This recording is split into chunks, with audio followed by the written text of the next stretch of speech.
हाँ जी, अब हमारा जो नेक्स्ट टॉपिक है वो है कंपोजिटिंग। ठीक है, कंपोजिटिंग का जो हमारा प्रोसेस है, कंपोजिटिंग होता क्या है हम लोगों को वैसे भी पता है। कंपोजिटिंग भी एक तरह का नेचुरल वे है रिसाइकलिंग का ही ये प्रोसेस होता है। So it is very common, मतलब घरों में भी हो सकता है, घरों में भी लोग करते ही हैं कॉमन। ठीक है, जो हमारा ट्रैश होता है, जो वेस्टेज है, वहां से उसको आप आगे फर्दर कैसे यूटिलाइज कर सकते हो ताकि वेस्ट जो है वो डिस्पोज भी हो जाए, उसका हमारे एनवायरनमेंट के ऊपर, हमारे ऊपर भी कोई नेगेटिव इम्पैक्ट ना हो। So composting is what it is a nature's way of recycling, right? It is one of the most powerful action that we can take to reduce the trash, address the climate change, build healthy soil. एक healthy soil आप create कर सकते हो with the help of compositing. ठीक है, तो इससे क्या होता है कि वो जो सॉइल है आगे फर्दर आप उसको यूटिलाइज कर सकते हो for the products growth, sorry product plants growth. ठीक है, सो अब हम इसके अंदर बात करते हैं कि जो स्क्रैप्स होते हैं, फूड स्क्रैप्स, उनको आप कैसे यूटिलाइज कर सकते हो। ये देखो, इस डायग्राम के अंदर एक सिंपल साइकिल दिखाया है इन्होंने। ये हमारे पास कुछ फ्रूट्स और वेजिटेबल्स हैं, उनके आगे फर्दर जो स्क्रैप्स हैं उनको हम लोग ऐसे यूटिलाइज करते हैं। उनको ऐसी मिट्टी के अंदर मिक्स करना है, फिर उससे ऐसी मिट्टी बनाना, ऐसी सॉइल बनाना जो जिससे कि आगे फर्दर हम लोग और प्लांट्स को भी हम लोग जनरेट करते हैं, उनको हम ग्रो कर सकते हैं। ठीक है, तो ये हमारे पास कंपोजिटिंग का लाइफ साइकिल है। अब हम इसके अंदर कौन कौन से स्टेप्स लेते हैं, अब इन स्टेप्स को अब हम इलेबोरेट करेंगे। स्टेप्स फॉर बैकयार्ड कंपोजिटिंग, है ना। पहले तो वो कहते हैं determine how you will collect and store your browns and greens ना। कलेक्ट करो, स्टोर करो अपने फ्रूट्स और वेजिटेबल्स के स्क्रैप्स को किसी भी एक क्लोज्ड कंटेनर के अंदर। ठीक है, अब जो भी आपका कोई किचन है वहां पे या सिंक के अंदर जहां पे भी आप रख सकते हो। ठीक है, आपने उसको एक कलेक्शन कर ली और उस कलेक्ट को उसको फिर स्टोर करके रखा। उसके बाद set aside space for your compost pile, okay, and build और बाय अ बिन। उसके बाद वो कहते हैं कि उसको उसके लिए अब अपने आगे फर्दर कंपोस्टिंग के प्रोसेस पे बनाने के लिए आपको एक बिन चाहिए। ठीक है, अब उसको आप क्या करोगे, prepare your ingredients for compositing. वो बिन आपने ले लिया। ठीक है, फिर आपने अब जो इंग्रेडिएंट्स यूज करने हैं कंपोजिटिंग के लिए उनको यूटिलाइज करो। कैसे करोगे? Before adding your browns and greens to the pile. Pile जो बना लिया आपने मिट्टी का, उसके अंदर आपने उनको कैसे वो करना है, उनको ट्राई टू चॉप, मतलब जितने भी उनके जो छिलके हैं जिनको स्क्रैप्स बोला जाता है, उनके जो छिलके हैं उनको छोटा छोटा चॉप करके उनको छोटा छोटा चॉप करने का बेनिफिट क्या होता है, वो इजीली आप आगे फर्दर प्रोसेस के लिए यूज कर सकते, कंपोजिटिंग आसान हो जाती है। ठीक है, चॉप करके ब्रेक करके इनको छोटे छोटे पीसेस के अंदर। ठीक है, मतलब फिर आप उसको पाइल के अंदर ऐड करोगे, उस मिट्टी के पाइल के अंदर। Then how to build your composite pile. आप उसको पाइल को कैसे बनाओगे? Start your pile with a 4 to 6 inch layer of bulky browns. मतलब इतने इंच का आपका पाइल होना चाहिए। ठीक है, तो उसको आप कैसे भी आप ऐड कर सकते हो। और क्योंकि जित जित ये जो लेयर्स होती हैं ना, ये एब्जॉर्ब करती हैं जितने भी लिक्विड्स होते हैं। ठीक है, और हेल्प करती हैं, it allows air to circulate at the base of the pipe.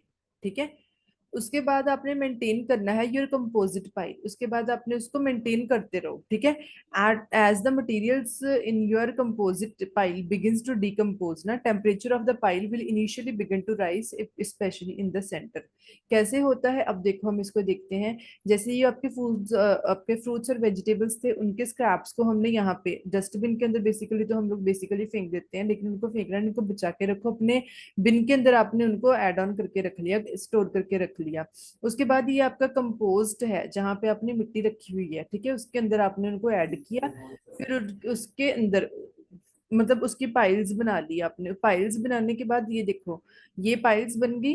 ठीक है, ये जो पाइल्स बन गई है उसके ऊपर आपने चाहे मिट्टी डाल लो, जैसे भी लेयरिंग, ये आपके ऊपर डिपेंड करता है। ठीक है, उसको आप मतलब वो फिर उसके बाद ऐसी मिट्टी बन जाती है जिसके अंदर आप आगे फर्दर दूसरे प्लांट्स को ग्रो कर सकते हो।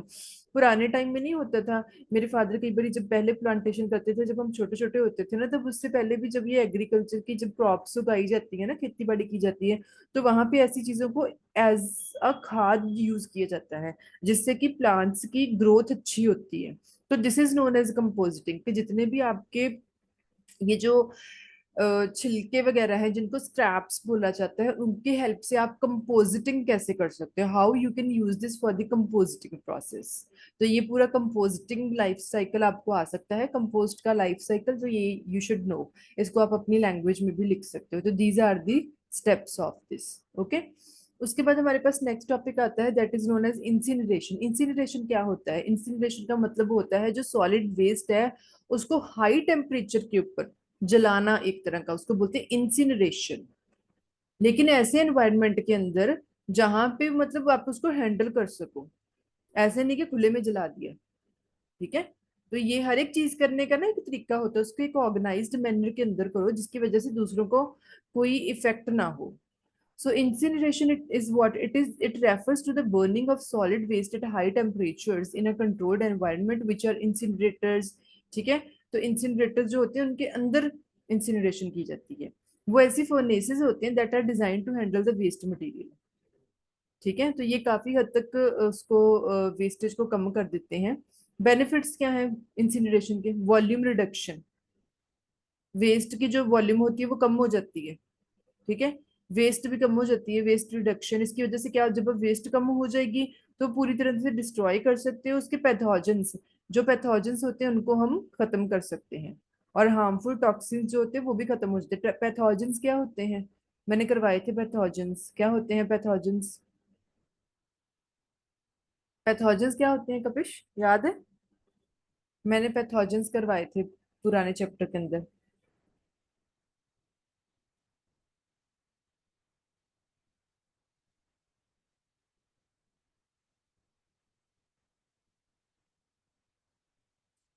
पैथोजेंस होते हैं ऐसे छोटे छोटे एलिमेंट जिनकी वजह से बीमारियां फैलती हैं। जितने भी मैंने पढ़ाया था पैथोजेंस ऐसे होते हैं, जो ये वायरस हैं, वायरसेस, बैक्टीरियाज, ये सारे पैथोजेंस की फॉर्म है। इनको पैथोजेंस बोलते हैं। आपको याद हो, ये याद रहना चाहिए। ओके। तो ये होता है उसकी वजह से, जब आप इंसिनरेशन से जब आप जला के इन चीजों को डिस्पोज करते हैं तो इससे क्या होता है कि ये सारी चीजें के अंदर मतलब वेस्ट रिडक्शन बहुत कम होती है। दूसरी बात, ये जो पैथोजेंस होते हैं वो भी नहीं फैलते, वो भी पूरी तरह डिस्ट्रॉय हो जाते हैं। डिसएडवांटेजेस क्या होते हैं? अब इसके हर चीज के पॉजिटिव पॉइंट भी होते हैं, नेगेटिव भी होते हैं, है ना। तो इसका डिसएडवांटेज ये है कि एयर बहुत बहुत बड़े लेवल के ऊपर एयर पॉल्यूट हो सकती है। ठीक है। क्योंकि जब आप ऐसे पॉल्यूटेंट्स को आप जलाओगे, है ना, नहीं, आप जब ऐसी चीजों को आप जलाओगे तो पॉल्यूटेंट्स जो होते हैं वो इमर्ज होते हैं in the environment, they take place in the air ना। और ये हो सकते हैं in the form of gases भी हो सकते हैं, हार्मफुल टॉक्सिन गैसेस जो होते हैं। ठीक है। उसकी वजह से प्रॉब्लम्स हो सकती हैं, हेल्थ इश्यूज हो सकते हैं। ग्रीन हाउस गैस एमिशन जो हमने किया है कि ग्रीन हाउस गैसेस का एमिशन हो सकता है। ठीक है। तो नेक्स्ट हमारा टॉपिक है वो है हमारे पास लैंडफिल्स का। लैंडफिल्स के अंदर क्या है? लैंडफिल्स क्या होती हैं? लैंडफिल्स ये जो होती है ना, लैंडफिल्स जहां पे ये जो जितना भी वेस्ट है उसको फेंका जाता है, ऐसी साइट्स इनको बोला जाता है लैंडफिल्स। सॉलिड वेस्ट जहां पे ब्यूरी की जाती है ग्राउंड के अंदर, उसको बोला जाता है, ये होती है landfills. Landfills are the sites that are designed for the disposal of solid waste by burying it into the ground ना। And they have been a traditional method. हमें पता है कि यही एक ट्रेडिशनल मेथड है हमारा जो हम इतने टाइम से यूज करते आ रहे हैं। अब इसके साथ रिलेटेड क्या क्या पॉइंट्स हो सकते हैं? What are the landfills, we have done this. Landfill होता क्या है? अब लैंडफिल के बेसिक्स क्या है? मतलब बेसिकली इनको भी आगे फर्दर काउंसिल्स के अंडर होते हैं, डिफरेंट एजेंसीज या डिफरेंट अथॉरिटीज इनको मैनेज कर रही होती हैं। ठीक है। अब इसके क्या क्या एस्पेक्ट्स हैं? Basically, they are located and designed, operated, monitored to ensure the compliance with the federal regulations. ठीक है। इनको भी rules और regulations follow करनी पड़ती हैं।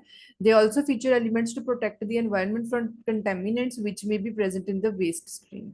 अब देखो ये जितना भी हमारे मोहल्लों का जितना भी कूड़ा करकट जो भी गार्बेज इकट्ठा किया जाता है उसको लेके जाके कहाँ पे फेंका जाता है? ऐसी लैंडफिल्स के ऊपर, वहां पे उनको ब्यूरी किया जाता है ग्राउंड के अंदर ताकि उनको खत्म किया जा सके, ताकि वो कंटेमिनेशन जो है वो फैले ना हमारे आसपास ना। तो लेकिन ऐसी साइट्स को भी आगे फर्दर जो अथॉरिटीज है वो इनको मतलब यूज करती हैं, वो इनको चलाती हैं रूल्स रेगुलेशंस के अंडर। वो कहते हैं कि ये लैंडफिल्स हार्मफुल होती हैं, Despite some landfills offering the precautionary measures against the release of the methane gas, these, whatever. So, मतलब they some still get released into the atmosphere. ये बहुत सारे रूल्स और रेगुलेशंस के अंदर इनको चलाया जाता है, हालांकि बहुत कंट्रोल्ड एनवायरनमेंट के अंदर ये सारी प्रोसेस परफॉर्म करवाई जाती है, बट स्टिल थोड़ी बहुत वो कहते हैं जो गैस है एटमॉस्फेयर के अंदर वो फैलती है। सो सबसे ज्यादा डिस्ट्रक्टिव गैस कौन सी होती है? Methane gas. ऐसी ग्रीन हाउस गैस एमिशंस होते हैं, ठीक है। So alongside methane, a portion of landfills releases other dangerous greenhouse gases like carbon dioxide, water vapor, trace amounts of oxygen, hydrogen, non-methane organic compounds. तो ये सारे ना। Hazardous waste क्या होती है? Hazardous waste is any waste material that poses significant risk to human health and the environment due to its chemical, physical, biological properties. ठीक है, ऐसी हजार्डियस वेस्ट हम पुराने चैप्टर्स के अंदर सारा कुछ पढ़ चुके हैं। बहुत ज्यादा जो हार्मफुल वेस्ट होती है, इसका बहुत इम्पैक्ट होता है, बहुत बड़ा इम्पैक्ट होता है। इसकी मैनेजमेंट बड़ी जरूरी है, किस चीज के लिए? ताकि कोई भी एक्सीडेंट ना हो, कोई भी कंटेमिनेट। एक्सीडेंट का मतलब ये नहीं कि फेटल एक्सीडेंट्स, एक्सीडेंट का मतलब है कोई मिसहैपनिंग ना हो, कोई इश्यूज ना हो, कंटेमिनेशन ना हो, एनवायरमेंटल डैमेज को जो है वो रोका जा सके। टाइप्स ऑफ वो कहते हैं हजार्डियस वेस्ट, कौन कौन से टाइप्स होते हैं हजार्डियस वेस्ट के? केमिकल वेस्ट हो सकती है, जिसके अंदर टॉक्सिक सब्सटेंसेस होते हैं, ऐसे केमिकल्स, ठीक है, लाइक पेस्टिसाइड्स और सॉल्वेंट्स, हैवी मेटल्स, इनके अंदर ऐसे सब्सटेंसेस होते हैं जो कि बहुत हार्मफुल होते हैं। फिजिकल हजार्डियस वेस्ट कौन सी होती है? रिएक्टिव, जहां पे हम बोल सकते हैं, ठीक है, कोई भी material that can react violently under certain conditions, उसको बोलते हैं रिएक्टिव, रिएक्शन हो जाना किसी चीज का। एक्सप्लोजिव बोलते हैं ना, एक्सप्लोजिव सिचुएशंस कई बार हो जाती हैं, तो वहां पे होता है physical hazardous waste. Biological hazardous waste कौन सी होती है? Infectious waste, biological, hospitals, laboratories, वहां पे कोई भी ऐसी कंटेमिनेशन होती है ना, तो वहां पे वायरस वगैरह इन्फेक्शन होने के चांसेस सबसे ज्यादा होते हैं। ये बहुत बड़े लेवल का हजार्डियस वेस्ट होता है, ठीक है। मिक्स्ड वेस्ट हो सकती है, रेडियो एक्टिव वेस्ट, ठीक है, it can be hazardous due to the both their chemical toxicity और रेडिएशन। रेडियो एक्टिव जो ये वेस्ट होती है उसकी वजह से क्या हो सकता है? केमिकल टॉक्सिसिटी भी हो सकती है, रेडिएशन भी होती है इसके अंदर। अब लेकिन वेस्ट तो है ही है, लेकिन हम उसको मैनेज कैसे कर सकते हैं? हजार्डियस वेस्ट को मैनेज कैसे किया जा सकता है? इसकी प्रॉपर स्टोरेज करके, इसका प्रॉपर ट्रीटमेंट करके, इसको प्रॉपरली डिस्पोज करके, एक ऐसे मैनर के अंदर, एक ऐसे ऑर्गेनाइज्ड मैनर के अंदर, ताकि इसका कोई भी हार्मफुल इम्पैक्ट ना हो किसी भी हेल्थ, किसी भी लोगों के ऊपर, किसी की एनवायरनमेंट की हेल्थ के ऊपर, ठीक है। What type of hazardous waste exist? किस तरह की हजार्डियस वेस्टेज है? हमने अभी भी पढ़ा, टॉक्सिक है। इसके अंदर क्या आता है? Poison with immediate long term और the chronic health effects. Reactive, जो हमने अभी भी पढ़ा, जिसका कोई रिएक्शन हो सकता है। इग्निटेबल, ठीक है, जहाँ इग्निटेबल होता है, जहाँ इग्नाइट हो, फ्लेमेबल, फ्लेम्स हो जहाँ पे। कॉरेसिव हो सकता है, ठीक है, this type of waste eats away at the other material like metals जो होती हैं। आइडेंटिफिकेशन और क्लासिफिकेशन, सबसे पहले अब इनको मैनेज करने के लिए सबसे पहले क्या किया जाता है? पहले तो इनको आइडेंटिफाई करो ऐसी वेस्ट को, और फिर उनको क्लासिफाई करो, मतलब आइडेंटिफाई कर लो कि कौन किस तरह का है, किस तरह का मटेरियल है, फिर उनको अलग अलग कैटेगरी के अंदर डिवाइड कर लेना। जैसे हम बोले वेस्ट एनालिसिस, पहले तो determine if a material is hazardous by analysing its chemical composition, physical properties, potential risk. So this often involves laboratory testing. पहले तो उनको लेबोरेटरी टेस्टिंग के अंदर भेजा जाता है, लेबोरेटरी टेस्टिंग के अंदर ये डिटरमिन किया जाता है कि वो हजार्डियस है भी या नहीं, वो किस तरीके का हजार्डियस है, किस तरीके की प्रॉब्लम्स हैं, किस तरीके के रिस्क हैं। फिर उनकी क्लासिफिकेशन होती है, फिर उनको कैटेगरीज में डिवाइड कर लिया जाता है।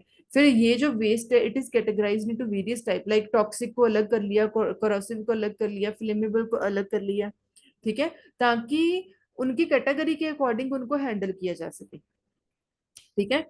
अब वो कहते हैं हैंडलिंग एंड स्टोरेज, उसके बाद सेफ्टी प्रिकॉशन प्रोसीजर्स। मतलब proper procedure, proper equipment use करो जिससे कि आप इनको हैंडल और स्टोर करो। स्टोरेज जरूरी होती है, कंटेमिनेंट ना हो, कंटेमिनेशन ना हो उसके लिए। ट्रांसपोर्टेशन, ट्रांसपोर्ट इस वे में किया जाए जब एक लोकेशन से दूसरी लोकेशन के ऊपर आप ऐसी वेस्टेज को लेके जा रहे हो, ये नहीं है कि वो रास्ते में हार्मफुल दूसरों के ऊपर वेस्टेज और अक्कर हो रही है, वो ना हो। सो ऐसी follow the regulation governing the transportation of hazardous waste, including the labelling हो प्रॉपर, उनकी पैकेजिंग हो प्रॉपर, डॉक्यूमेंटेशन रिक्वायरमेंट्स जो फुलफिल हो। Safety, yes, use the vehicle that are designed to safely transport hazardous waste। आप लोग यहाँ पे भी देखते होगे ना, आसपास पे होता है ना वो जो एक हमारे यहाँ मोहल्लों में जो छोटे छोटे ऑटोज नहीं होते जहाँ पे लिखा होता है कि वेट वेस्ट, ड्राई वेस्ट। तो वो स्पेशली ऐसी वेस्ट को मतलब स्टोर करके उनको ट्रांसपोर्ट करने के लिए यूज किए जा सकते हैं। वो खुले नहीं होते, ऐसे ओपन नहीं होते, उनको प्रॉपर कवर किया जाता है ताकि ये ना हो को वेस्टेज आप ऐसे ओपन व्हीकल्स के अंदर लेके जाओगे तो वो कहीं ना कहीं एनवायरनमेंट को इम्पेक्ट करता ही करता है। तो आगे फर्दर फिर उनका सेफ्टी से उनको ट्रांसपोर्ट कर लिया, फिर उनको ट्रीटमेंट कैसे करना है। Chemical treatment, neutralise transform hazardous chemicals into less harmful substances through the chemical reactions। Physically उनको ट्रीट करना, फिल्ट्रेशन करना, डिस्टिलेशन करना। बायोलॉजिकल कोई ट्रीटमेंट है, अगर उनको employ the microorganisms to break down organic hazardous substances into the process। Biologically उनका treatment करना, डिस्पोज करना, लैंडफिल्स को यूज करना ताकि वहां पे उनको प्रॉपरली जो वेस्टेज है उसको डिस्पोज करवाया जा सके without any harmful effect on the environment and the health of the people, right. तो ये आपके ट्रीटमेंट के मेथड है हमारे। So this was your 10th chapter, हमारा 10th सॉरी 11th चैप्टर, हमारा 11th चैप्टर जो है वो कवर अप हो चुका है। इसके अंदर कोई प्रॉब्लम हो आप लोगों को, यू कैन आस्क।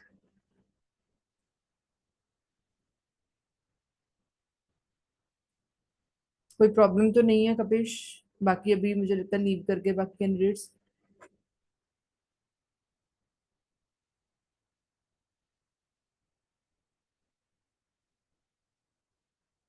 है प्रॉब्लम।